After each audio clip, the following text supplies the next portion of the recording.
सो अब हम स्टार्ट करेंगे ह्यूमन फिजियोलॉजी, और ह्यूमन फिजियोलॉजी के अंदर हम जो सबसे पहले यूनिट को कवर करेंगे वो हमारी है एंडोक्राइन सिस्टम। तो एंडोक्राइन सिस्टम से हम लोग स्टार्ट करेंगे और उसके बाद हम लोग इस कुछ वीडियोस के अंदर इस वाले टॉपिक को ख़त्म करेंगे। तो इसमें हमें जो टॉपिक्स पढ़ने हैं, सबसे पहले तो हार्मोन्स जो कि कुछ ग्लैंड से सीक्रेट होते हैं, उनका फिजियोलॉजिकल एक्शन और उनके डिसऑर्डर्स, अगर वो नहीं आए तो क्या उससे डिसऑर्डर्स आएंगे। दूसरा हमें पढ़ना है classification of hormones and their regulation. फिर हमें पढ़ना है मूड ऑफ हार्मोन एक्शन। तो चलो स्टार्ट करते हैं इन टॉपिक्स के साथ। सबसे पहले एंडोक्राइन सिस्टम पढ़ने से पहले हमें आइडिया होना चाहिए कि एंडोक्राइन सिस्टम और नर्वस सिस्टम को अगर हम कंपेयर करें तो दोनों में क्या डिफरेंस आता है और क्या सिमिलैरिटीज़ आती है। तो सबसे पहली बात तो ये कि दोनों के दोनों कोऑर्डिनेशन में एक्ट करते हैं। ऐसा नहीं है कि नर्वस अलग चल रहा है, एंडोक्राइन अलग चल रहा है। दूसरा ये कि हमें पता है नर्वस सिस्टम के अंदर जो सिग्नल्स होते हैं वो न्यूरोट्रांसमीटर्स कैरी ऑन करते हैं, जबकि एंडोक्राइन में हार्मोन्स। मैंने जहाँ भी एच या फिर एच पे सर्कल लगाया तो that is hormone only. Hormone जो होता है बेसिकली क्या होता है, ऐसा मॉलिक्यूल होता है जो कि एक पार्ट ऑफ बॉडी में रिलीज हो रहा है लेकिन दूसरे कई पार्ट ऑफ बॉडी के अंदर जो है वहाँ की सेल्स को रेगुलेट कर रहा है। फॉर एग्जांपल अगर हमारे हेड में कोई हार्मोन रिलीज हो रहा है तो वो हमारी बॉडी के किसी दूसरे पार्ट में जाके और वहाँ पर अपना फंक्शन कैरी ऑन कर रहा है। तो माइट भी पॉसिबल कि हार्मोन्स जो है ज़रूरी नहीं है कि अपनी जगह पर ही एक्ट करें, वो ट्रैवल करके और अपने साइट ऑफ एक्शन पर पहुँच सकता है। सो हार्मोन्स जो होते हैं वो बेसिकली इंटरस्टिशियल फ्लूइड में रिलीज होते हैं। अब जो सेल्स हार्मोन बना रही होती है उनके पास के जो फ्लूइड होता है, जो उनको उनके साइड में भरा हुआ होता है, उसे हम लोग इंटरस्टिशियल फ्लूइड कहते हैं। इसके अंदर रिलीज होता है एंड देन उससे वो जाता है ब्लड के मेन स्ट्रीम के अंदर। फिर उस ब्लड की स्ट्रीम से वो फ्लो होकर जाता है अलग अलग पार्ट्स में। Both neurotransmitters and hormones bind to their receptors by bringing the specific changes in them। मतलब कि जिस भी सेल पे उसे एक्ट करना है उस सेल पे उस हार्मोन का रिसेप्टर होता है। सिमिलरली अगर हम लोग बात करें नर्वस सिस्टम में, तो वहाँ पर भी जो हमारा लास्ट टर्मिनल जो सिनेप्टिक बल्ब्स थे, उसके बाद हमारे पास एक साइनेप्स आता है और उसके बाद हमारे पास एक पोस्ट सिनेप्टिक मेम्ब्रेन आती है जिस पे रिसेप्टर्स होते हैं। तो बात करो न्यूरोट्रांसमीटर्स की या फिर बात करो हार्मोन्स की, दोनों के दोनों जाके और अपने रिसेप्टर के ऊपर बाइंड करते हैं। एक स्पेशल मॉलिक्यूल की बात करते हैं जो कि है नॉरएपिनेफ्रिन। नॉरएपिनेफ्रिन जो है वो दोनों तरीके से एक्ट कर सकता है। It can act as a hormone also, it can act as a neurotransmitter also.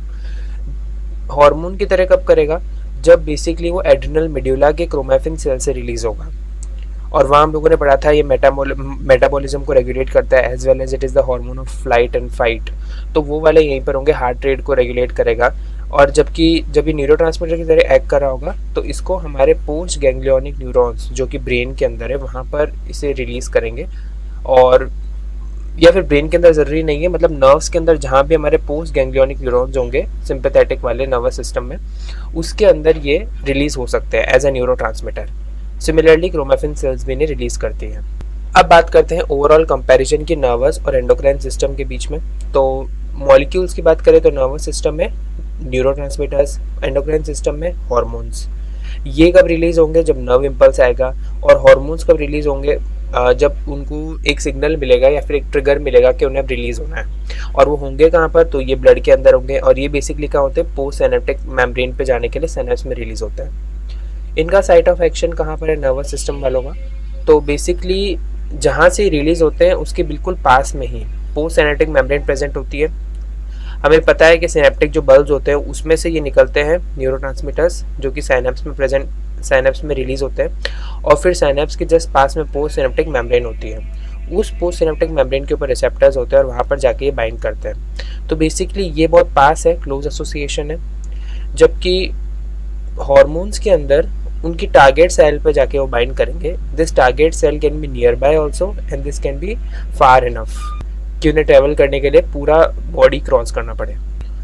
Neurotransmitters की टारगेट सेल स्पेसिफिक होती है, like it acts on muscles, gland sales and neurons. जबकि जो हमारे हार्मोन्स होते हैं वो किसी भी सेल पे एक्ट कर सकते हैं। न्यूरोट्रांसमीटर्स बहुत जल्दी एक्ट करते हैं, मिली सेकेंड्स लगाते हैं, जबकि हार्मोन्स जो है उनका time could extend from seconds to even days। Neurotransmitters का जो एक्शन है वो काफ़ी ब्रीफ होता है।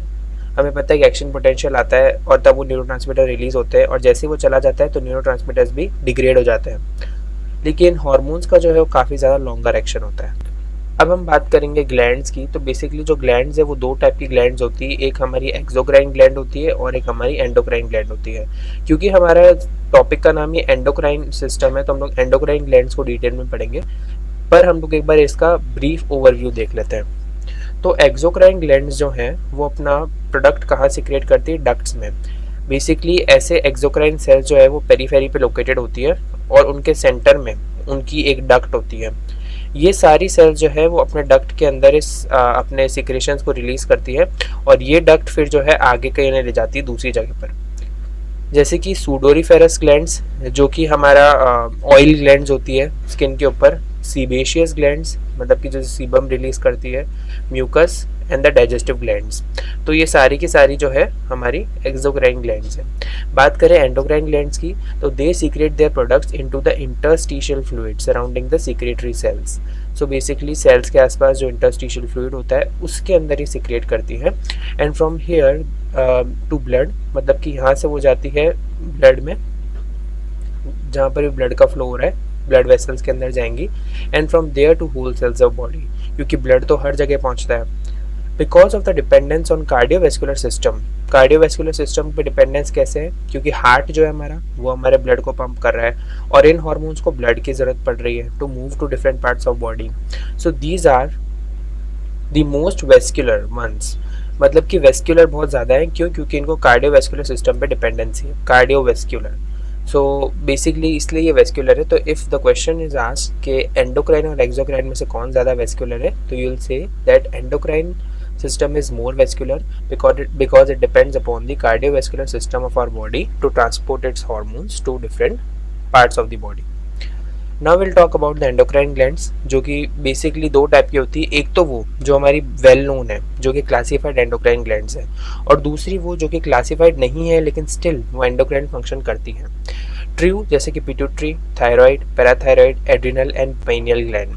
सो ये जो कि 5 ग्लैंड्स हम लोगों ने यहाँ पर पढ़ी, पिट्यूटरी, थायराइड, पैराथायराइड, एड्रिनल या पाइनियल ग्लैंड, ये सारी जो हैं ये हमारी ट्रू एंडोक्राइन ग्लैंड्स हैं। और जो हमारी वेल नोन है तो सही, लेकिन हम लोगों ने स्पेसिफिकली एंडोक्राइन ग्लैंड में क्लासीफाई नहीं करते हैं। Those are hypothalamus, thymus, pancreas, ovary. तो डिपेंड करता है कि हम लोग किसकी बात कर रहे हैं। So these are the 2 classes of endocrine glands. तो हम लोग ये भी बोल सकते हैं कि एंडोक्रिनोलॉजी होती क्या है। So it is that science which deals with the structure and function of endocrine glands as well as their diagnosis और treatment of the disorders in the endocrine system. This is what we call as the endocrinology.